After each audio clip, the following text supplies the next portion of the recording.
Introvertendo, um podcast onde autistas conversam.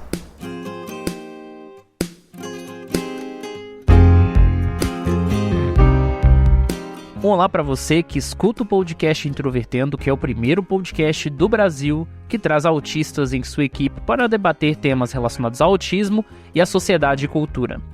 Meu nome é Thiago Abreu, sou host deste podcast e hoje a gente vai falar de um assunto muito sério que sempre, todo início de mês de setembro, entra em pauta, que é o Setembro Amarelo. Meu nome é Otávio, é um prazer estar falando sobre esse assunto hoje, que é um assunto muito sério. Eu fico muito feliz. É uma felicidade até um pouco boba, mas eu fico muito feliz que tem um mês de conscientização sobre esse assunto. E aí pessoal, aqui é o Paulo Alarcon e suicídio é coisa séria, é muito bom mesmo que tem um mês de conscientização sobre esse assunto que normalmente as pessoas subestimam. E se você quiser acompanhar o Introvertendo, nós estamos em diferentes espaços. Nossa central é o site introvertendo.com.br, onde você pode encontrar todos os episódios, informações sobre os integrantes, formas de entrar em contato com a gente, como por exemplo o e-mail ouvinte@introvertendo.com.br.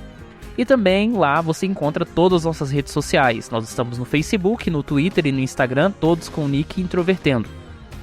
Agora, se você quiser somente saber formas de ouvir o Introvertendo, o nosso podcast está disponível em diferentes plataformas. Estamos no Spotify, no Castbox, no Google Podcasts, no Apple Podcasts e também lá no YouTube. No YouTube você encontra duas versões de todo episódio nosso. Uma versão principal, que é essa geralmente que é disponibilizada junto com o podcast nos aplicativos, e uma versão sem músicas de fundo para quem tem sensibilidade auditiva ou para quem tem dificuldade de concentração, uma versão clean do episódio. Lá nesse mesmo canal do YouTube nós liberamos vídeos às terças-feiras em que nós discutimos temas relacionados ao autismo e cultura. E se você quiser interagir com a gente, discutir assuntos no espaço moderado e seguro, nós também agora temos um fórum. É só você acessar forum.introvertendo.com.br. E também, se você quiser apoiar o Introvertendo e ajudar com que este podcast, esse projeto de mídia feita por autistas, continue a existir, é só você procurar a gente no Padrim, que é padrim.com.br/introvertendo, ou lá no PicPay. É só buscar que os links estão disponíveis aí em todo o post que a gente divulga.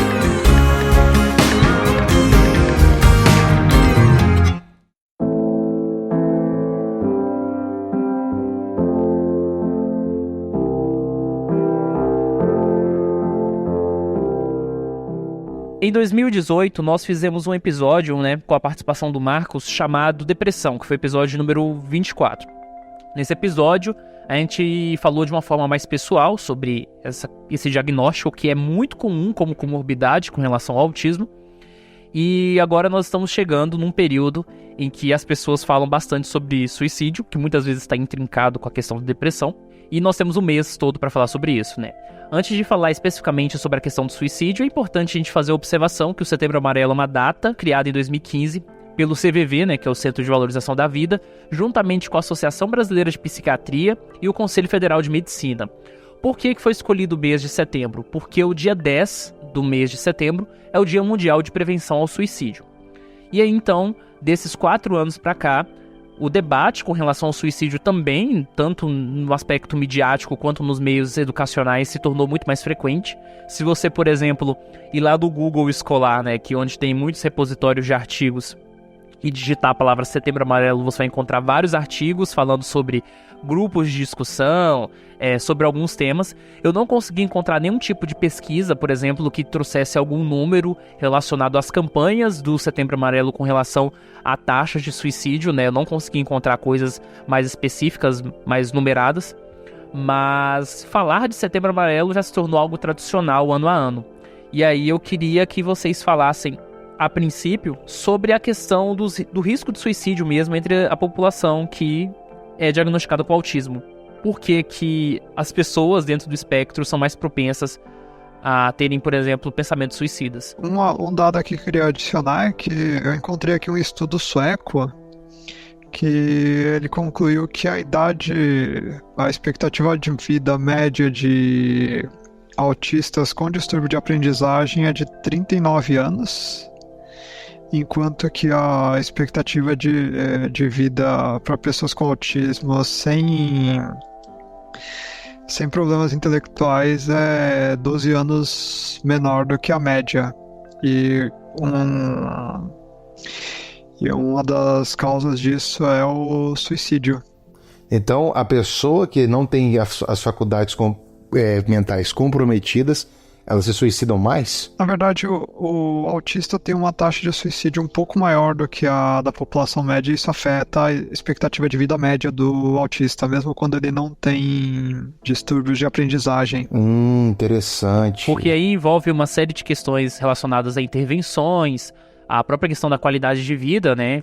Que acaba sendo afetada, então isso acaba sendo mais significativo. Se a gente pegar até essa parcela aqui do nosso podcast, que são 8 pessoas, e dessas pessoas tem uma parte significativa que lidam com diagnósticos de depressão, fobia social, então dá pra gente fazer algumas correlações de que a temática do suicídio, querendo ou não, ela tá ali intrincada. E uma coisa que me preocupa muito, com muita frequência, é que quando eu frequento grupos de autismo no Facebook e nas redes sociais, eu vejo relatos frequentes de autistas que têm depressão ou que têm ideação suicida mesmo, sabe?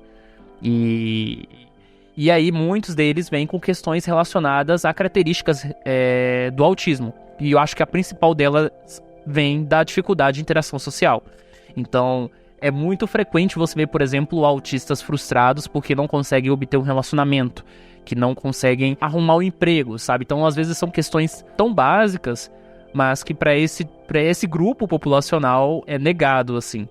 E a gente também tem uma outra tensão dentro da comunidade do autismo, que está cada vez mais frequente, que eu acho que isso vai ser discutido com maior frequência daqui por uns anos, que é sobre o entendimento que a gente tem sobre o autismo leve, né? Porque o que a gente fala sobre autismo leve é uma categoria que historicamente, na história do autismo, é um conceito um pouco, eu poderia dizer assim, vago, né? Historicamente, o que a gente considerava como autismo, até ter o diagnóstico de síndrome de Asperger, eram características que eram muito mais direcionadas ao autismo severo. E então, acabou se construindo, justamente por essa visão um pouco superficial sobre as dificuldades do autista leve, que vem também muito relacionada com o diagnóstico tardio, né? A gente precisa falar isso. Então, acabam que somatizando algumas comorbidades muito frequentes em autistas adultos diagnosticados mais tarde. Isso é verdade. Eu acho que todos nós, no podcast, somos exemplos disso, sabe? Todos nós somos minimamente funcionais, somos capazes de fazer um trabalho muito bom, e por isso, quantas pessoas do nosso dia a dia não consideram nosso diagnóstico por isso? Eu não sei se o que eu já tinha foram ideações suicidas, eu acho que não, sabe? Eu teve momentos em que eu passei por alguns momentos de muita tensão e eu não pensei, talvez eu devia me suicidar. Eu pensei assim, muito no abstrato. Suicídio seria uma opção agora. Você pensou de alguma forma, digamos assim, não deveria estar vivo? Não a ponto de haver um impulso para acabar com a minha vida, entendeu? Mas você pensou em suicídio? Não pensei. Eu pensei que o suicídio... Eu pensei que outra pessoa na minha situação poderia pensar nisso. Eu, sendo o mais honesto possível, eu não sei se isso se classificaria como ideação suicida. Porque é mais uma coisa que eu acho muito interessante pontuar a partir do que você falou, foi a sua tentativa de se distanciar de você mesmo nesse processo. Porque você passou por uma situação de tensão, tudo ali está intrincado aos seus sentimentos, mas talvez por uma dificuldade de você interpretar os seus sentimentos, você fez uma leitura tentando ser externo, só que de você mesmo. Sabe? Exatamente, eu fiz exatamente isso. Na faculdade de medicina, nós infelizmente, às vezes nós lidamos com um suicídio na faculdade por ano, sabe? Isso infelizmente é uma realidade.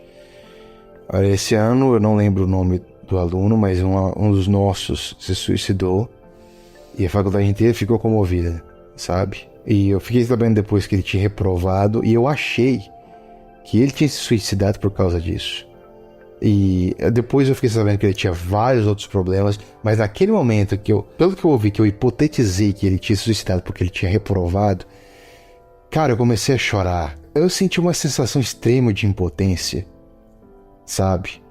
Assim, poxa, eu queria muito que o acaso pudesse ter dado a minha chance de ter conversado com ele, se isso fosse fazer uma diferença, sabe? E era um cara, Thiago, que eu nem conheço, sabe? E me afetou desse jeito. Sim, essa questão da falta da ser sentida foi uma das coisas que, no momento que eu tive ideações suicidas, fez eu parar, na verdade. Mas essa situação é bem complicada, porque no momento que eu tive ideação suicida, isso vira um pensamento de hiperfoco mesmo, né?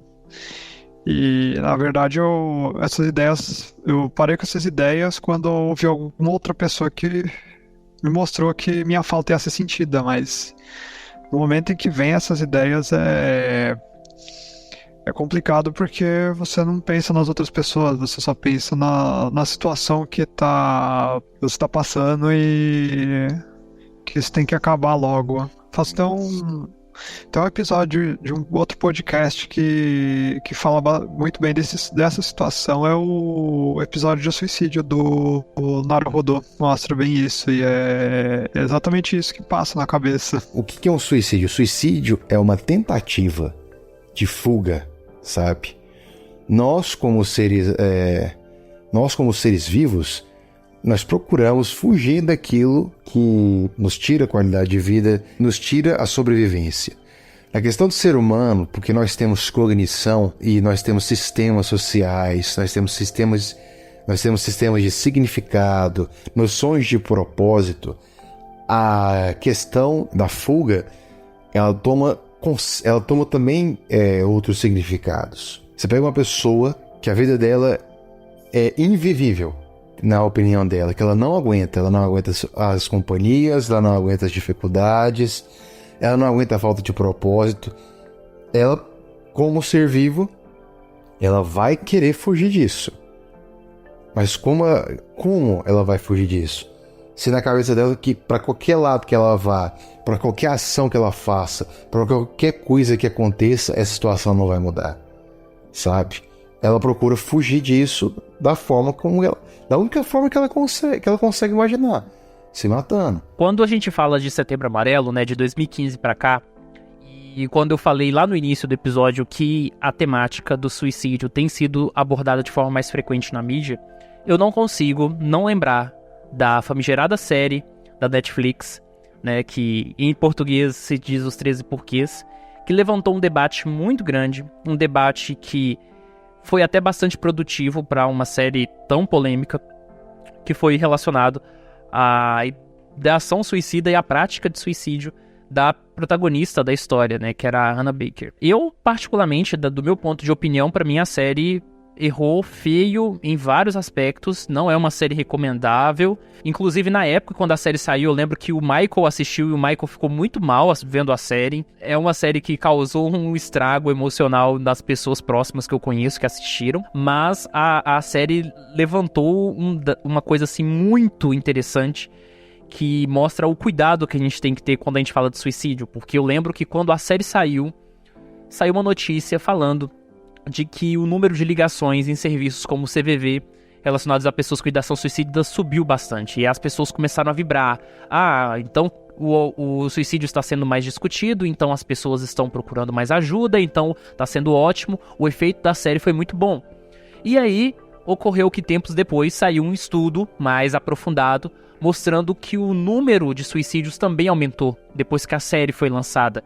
Então, isso fez até com que a própria Netflix tivesse que editar a cena do suicídio, que tá lá na primeira temporada, que saiu em 2017. E aí eu fico pensando, né? Do ponto de vista imediato, as pessoas tinham uma resposta totalmente, entre aspas, enviesada da consequência do que aquela série, aquela produção cultural tinha com relação ao suicídio. E aí o estudo mais aprofundado depois mostra um caminho bastante diferente, bastante preocupante. E aí eu fico pensando, até que ponto simplesmente falar de suicídio ajuda? Qual que seria a mensagem que a gente poderia ter, assim, do ponto de vista na hora de discutir suicídio, que realmente fosse eficaz a ajudar pessoas? Na primeira coisa que eu vou falar, você falou da série da Netflix. Eu não vi 13 Reasons Why, eu não vi os 13 Porquês, mas eu vi uma outra série que, pelo que você tá falando, a série que eu vi, eu posso dizer com segurança, ela transmite a mensagem que os 13 Porquês não conseguiu. A série é Afterlife, Depois da Vida, por Rick Gervais. Eu vi essa série, ela tem uns 4 ou 6 episódios. É sobre um cara que perde a esposa depois de 30 anos de casado e ele contempla o suicídio a cada segundo, sabe? A questão do 13 porquês, você sabe me dizer qual foi a produção? Se foram consultados psicólogos, terapeutas, ou se foi feito direto da cabeça dos diretores, dos Na produtores? verdade, 13 Reasons Why foi baseado em um livro também. Ela é uma adaptação. A primeira temporada é o que aborda o livro todo, e a segunda temporada em seguida já cria uma história para alimentar o sucesso que a própria Netflix queria, eu acho, né? Que foi alcançada, então eles tinham que dar continuidade. A série, ao longo que ela foi se tornando polêmica, na segunda temporada, eles já colocaram no início do primeiro episódio, tipo, uma alegação, falando assim: olha, essa série aborda temas polêmicos, pesados, e talvez ela não seja indicada se você estiver passando por problemas. Eles tiveram que colocar esse disclaimer, porque a primeira temporada eles receberam muitas críticas nesse sentido. Isso não resolve nada, cara. A série começou errada, então. Eu acho que a série ela foi bem feliz em transmitir a mensagem dela, e eu acho que transmitisse a mensagem da conscientização sobre o suicídio talvez essa não seja a melhor mídia para falar sobre isso, porque cada pessoa é um caso diferente. Tem motivações diferentes e métodos diferentes, inclusive. É similar ao livro do Goethe, que também no século XIX glamorizou o suicídio. O livro que eu me referi, que foi, na verdade, publicado em 1774, é Os Sofrimentos do Jovem Werther, que causou o chamado efeito Werther, que várias pessoas se suicidaram emulando o que acontecia no livro. Não chegou a ser coletivamente, mas foi um efeito grande de pessoas se suicidando na Europa por causa do livro.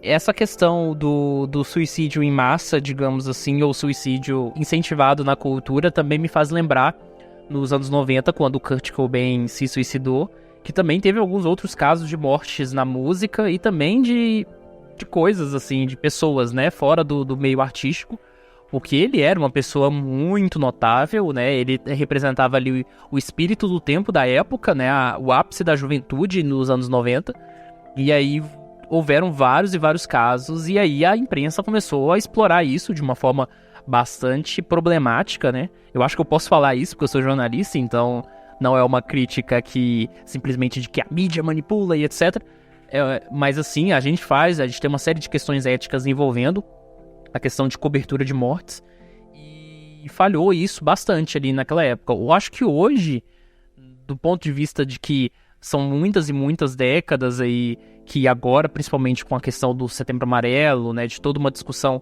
mais aprofundada, a gente está começando a melhorar um pouco na questão do discurso. É interessante você mencionar, Thiago, sobre Kurt Cobain, porque com o Kurt Cobain começou aquela brincadeira de que todo roqueiro bom morre aos 27, né? Outra glamorização do suicídio. O Clube dos 27, né? O Clube dos 27.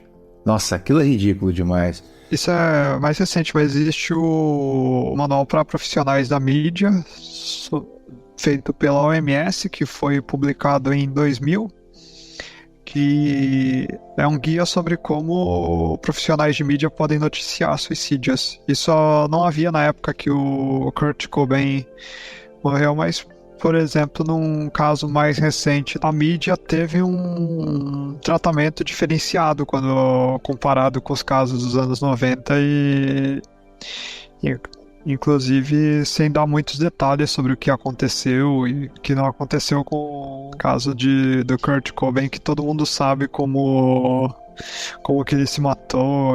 Comumente criticada, e já é de praxe não fazer a mesma coisa nos dias de hoje. Exatamente. Inclusive foi por causa desse documento que muita gente também criticou a série 13 Reasons Why, que não seguiu absolutamente nada do que dizia nesse documento. O importante agora é que as pessoas que têm essas ideações não se sintam sozinhas. E eu acho que para isso, uma educação, assim, que nós estejamos mais abertos a conversar, a dialogar, sabe? Cara, como você mesmo, Paulo, falou que o diálogo, ele pode salvar a vida, entendeu? Então, Isso tá ficando muito hippie da minha parte, mas é preciso amor para vencer isso, sabe? E não é um amor romântico e tal, é apenas um amor empático. Sim, a empatia é a palavra certa. Quando a gente fala sobre a questão dos avanços, né, de uns anos pra cá, eu acho que um ponto muito também relevante que me lembra, isso antecede a data do Setembro Amarelo, foi o caso de suicídio de 2 comediantes, né, dois atores comediantes, um desses casos que foi mundialmente conhecido, que foi o Robin Williams, e o outro caso que é o do Fausto, lá que era comediante da MTV, era um dos responsáveis pelo Hermes e Renato, né, pelo grupo humorístico. E aí isso se levantou um debate muito grande, porque as pessoas sempre associam a ideia do comediante com alegria, com o alto astral, com o humor. E esses 2 casos mostraram muito bem o quanto que a diferença entre o que você é em público e quanto que você é na sua vida pessoal é relevante, né? E eu acho que aí, a partir daí pra frente, foram vários avanços. A questão do Robin Williams, ela é um pouco diferente. Ela é uma questão de suicídio, sim, mas ela se aproxima mais do suicídio assistido. Eu li um artigo de opinião escrito pela mulher dele no jornal de neurologia. O suicídio dele se deve porque ele não aguenta, porque ele estava sentindo muita dor. Tinha uma doença degenerativa rara e ele estava sentindo muita dor por causa disso. Ele falava comumente assim, ele não falava assim, eu quero terminar minha vida. Ele falava, tudo que eu quero é resetar o meu cérebro. Os casos também mostram que a depressão afeta, inclusive, qualquer pessoa. Embora o caso do Robin Williams seja um caso mais disparado pela doença degenerativa dele. Assim, apesar de o caso do suicídio dele não ser aplicado no que nós estamos falando, o fato de que ele foi triste a vida inteira, isso é muito considerável. Isso é bem documentado até. Isso é bem documentado. É muito importante pro suicídio ser consumado, é o momento de impulso, né? O suicídio é uma ação impulsiva e o que foi esse gatilho pro caso do Robin Williams foi a doença degenerativa dele, mas...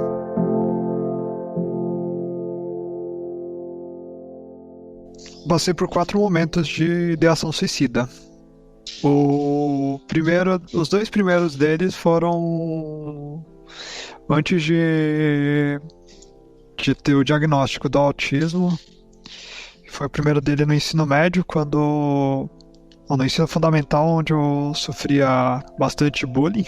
Naquele momento houve um período que eu queria simplesmente que aquilo acabasse o mais rápido possível. O segundo caso, que foi quando eu estava no mestrado, principalmente na etapa final de trabalhar na dissertação, e passei por vários problemas que na época que incluíam a privação de sono por estudar e trabalhar ao mesmo tempo. Naquele ponto houve momentos que eu estive muito próximo de cometer um suicídio. Me faltou um momento de impulso mesmo. Na verdade, era o tipo de situação em que, assim, eu não tinha os materiais que eu precisava para cometer o suicídio, mas se eu tivesse, provavelmente eu não estaria aqui. As outras 2 aconteceram já quando eu já tinha o diagnóstico e foram por... A terceira ocasião foi por causa de problemas no trabalho mesmo. Eu passei por um período muito difícil no trabalho, com um projeto realmente complicado, com pessoas que na sua frente te tratavam super bem, mas que por trás, quando tinham qualquer chance, te jogavam na fogueira. Então foi um momento assim que eu cheguei ao ponto de achar o local onde eu poderia fazer isso, e mais uma vez eu não tinha o material. E nesse caso foi curioso porque eu já estava fazendo uso do antidepressivo, e mesmo assim essas ideias vieram à cabeça. E a última situação foi por causa de problemas financeiros, que também é uma causa importante de suicídio em pessoas neurotípicas, né? E nesse caso, um dos um dos pontos aí que disparou isso foi um período de 2 semanas em que eu fiquei sem os meus remédios. Que eles tinham acabado, ainda não. E a próxima consulta com a psiquiatra tava 2 semanas à frente. Foram 2 semanas de bad total. E é por esse gatilho dos problemas financeiros que eu tava pensando assim, nossa, não tenho como sair disso e que talvez se eu acabasse com a minha vida ia ser melhor pra todo mundo. Mas mais uma vez foi uma conversa bem séria com a minha esposa que me ajudou a passar por esse momento e hoje eu tenho isso bastante controlado, muito por causa do antidepressivo mesmo, que após esse episódio minha dosagem aumentou até. É bem importante uma pessoa que faz uso de psicotrópicos manter sempre o estoque e tomar os remédios diligentemente, né? Eu gravei um vídeo com o William Timura, do canal sobre autismo, sobre depressão. E aí ele relatou, durante o conteúdo, sobre as ideações suicidas. E aí uma coisa que eu e ele discutimos naquele vídeo é que parece, aparentemente, pela minha observação, que não vale a pena conversar sobre ideação suicida com amigos. E eu falo isso porque as respostas que as pessoas comumente dão a pessoas que têm ideações suicidas são respostas padrão, previsíveis e que não ajudam em nada. Sim, isso é verdade. Tem que se falar com uma pessoa que seja algo mais do que amigos, sabe? Ou alguém que tenha muito tato pra falar sobre isso, mas de preferência uma pessoa que já tenha passado por essa situação e que tenha superado. Somente a pessoa que passa por isso sabe como é sentir vontade de acabar com tudo. Pode-se dizer que o tato nesse ponto é tão importante quanto a empatia, né? Pode-se dizer que os amigos vão ter boas intenções, mas com certeza não vão ter o tato pra falar sobre isso. Não vão. Do ponto de vista de respostas comuns, muitas vezes as pessoas falam: as coisas vão mudar, você vai passar disso. Frases motivacionais que parecem ter sido tiradas de livros de autoajuda. Ou então, reações de espanto, que eu acho que também atrapalham bastante essas pessoas, né? Digamos assim, nossa, você não pode pensar nisso, que coisa absurda. Ou aquela típica frase que é pior do que qualquer coisa, né? Digamos assim, tem gente que tá sofrendo mais que você. Isso é pior. Isso é machucação. Porque isso, você culpa a pessoa pelo problema dela. Exato. Isso você também fala, você tá se pondo num nível moralmente mais alto, porque você não pensa nisso. Você deixa explícito que aquela pessoa é a única que pensa daquele jeito. Outra coisa péssima é falar que suicídio é covardia também. Exatamente. Moralmente você tá enterrando a pessoa. Só falta ela se matar e você enterrá-la literalmente. Nesse ponto, existem inclusive situações previstas em lei em que uma pessoa que ela tenha esse comportamento em relação a alguém com ideações suicidas, ela pode ser responsável legalmente. Eu chamava de assistência a suicídio. E, na verdade, a melhor forma de você conversar com uma pessoa nessa situação é mostrar que a pessoa que está tendo ideações suicidas é muito importante para a vida das outras pessoas e mostrar realmente a falta que se vai fazendo. E saber indicar, né? Pessoas adequadas e tal. Saber indicar um bom profissional médico, se isso não estiver envolvido. Saber, por exemplo, se a medicação tem dia, esses detalhes eu acho que eles também ajudam bastante. Ajudam. Quando você for falar com alguém que está passando por esse tipo de dificuldade, ouça mais do que fale e escute olhando nos olhos e fale olhando nos olhos. É meio difícil você falar isso num podcast de autistas, né? Eu sei, mas... No sentido figurado, você tá querendo dizer, esteja realmente interessado em... Exato, no sentido figurado. Porque tem gente que parece que faz um negócio de uma forma muito mais procedural, né? Estou ali naquele procedimento e não tem realmente a intenção de de estar ouvindo a pessoa. É meio complicado também falar em sentido figurado no podcast de autismo, né? Isso mostra até as diferenças de entendimento que a gente tem com relação às características do autismo. Uma coisa que eu queria acrescentar é que realmente o autismo afeta o índice de suicídio e ele é maior ainda em mulheres autistas. Isso foi um estudo feito em Utah, um estudo de 20 anos com milhares de pessoas no espectro. Para falar um pouco sobre isso, então, a gente tem que discutir esse tema, né?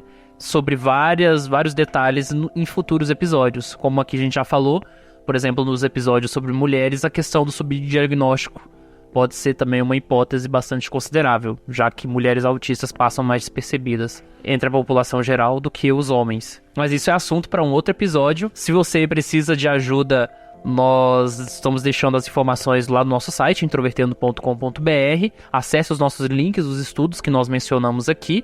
E até a semana que vem no nosso próximo episódio. Até mais e muito obrigado por nos ouvir. Até mais, e se você está tendo ideações suicidas, procure o CVV e lembre-se que você não está sozinho e que você vai fazer muita falta.